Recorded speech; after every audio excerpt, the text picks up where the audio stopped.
आपका नाम बताएं क्या है? हुसैन है मेरा नाम। हुसैन। हाँ तो आपकी ड्यूटी यहीं पर है? हाँ, यही ये पुल के ऊपर है ना? ये पुल पर है मेरा तो ड्यूटी। टाइमिंग क्या है ड्यूटी की?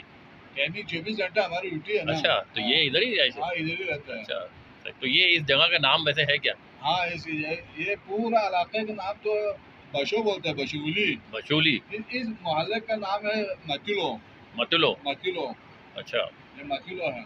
अच्छा अच्छा। हाँ तो यहाँ से तकरीबन वो जो बशूली का रास्ता कितना, 1 घंटे का है? बशूली का रास्ता यहाँ से ऊपर 1 घंटे में पहुँचता है। अच्छा, गाड़ी में? हाँ, गाड़ी में। अच्छा, पैदल गया तो 3 घंटे में। पैदल में 3 घंटे जाएगा। हाँ। अच्छा, तो बशूली से आगे भी कुछ है यहाँ पर, खत्म है फिर? बशूली से आगे बर्फ है। बर्फ है बस? हाँ, जंगल है, बर्फ है अच्छा, और कोई नहीं तो है। वहाँ होटल बना हुआ है रहने के लिए? होटल बना हुआ 10-15 होटल है। अच्छा, 10-15 होटल है? हाँ, अच्छा, आप जो चीज पसंद के खाए वहाँ मिलेगा। मिलेगा। बशूली में। और रास्ता थोड़ा लंबा है, हाँ, रास्ता लंबा लेकिन है। वहाँ पहुँच के सही है बिल्कुल। हाँ हाँ, सही। ये सही है, रास्ता बहुत लंबा है। रास्ता लंबा है। चलो खैर है। अपने गाड़ी नहीं पहुंचे तो और किसी उधर नंबर पे गाड़ी है, वो उधर गाड़ी से जाओ।